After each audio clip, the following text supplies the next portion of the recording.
Bana anaungana na bwana Mugabo. Mugabo bana, habari za asubuhi bwana. Kwa kweli habari za asubuhi ni njema sana, kwa vile tumeamka salama na asubuhi hayo tukakutana ili tuweze kujadili mawili matatu, ni jambo la kushukuru Mwenyezi Mungu. Bwana Mugabo, kelele zimekuwa kwa mashabiki hawamtaki kocha. Kwa mtazamo wako ungependa kuambia nini? Hapana, unajua mshabiki ni mshabiki. Yeye akiona anataka kila siku awe na mazuri, mabaya hataki.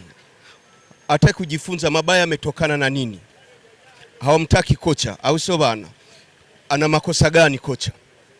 Mtu aliyemleta au viongozi waliomleta ndo wanajua, au sio bana? Kwa hiyo wenyewe wanataka kuharibikiwa. Anakuuliza wanataka kuharibikiwa.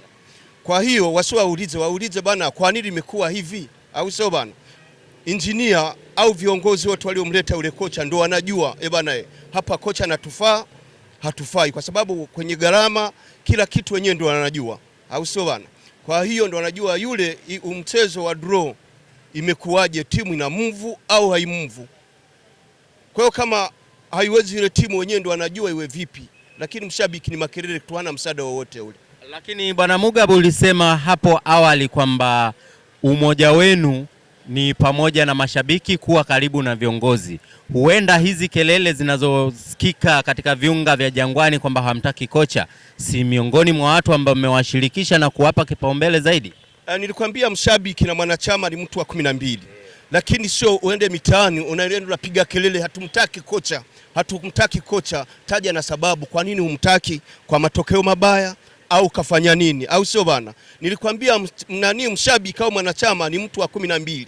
Unatoa hoja inamsikia mlengwa, au sio bana, ambao ni viongozi wetu, na lile jambo analichambua, akiona ni hakiki au sio halali ndo analifanyia kazi. Lakini ukimwona kocha unapiga kelele kama chizi, hatumtaki kocha kwa sababu gani?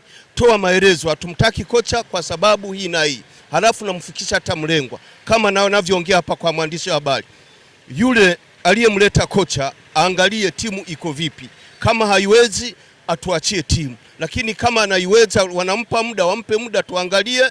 Bado ni mapema muda, tuangalie mbele itakuwa vipi.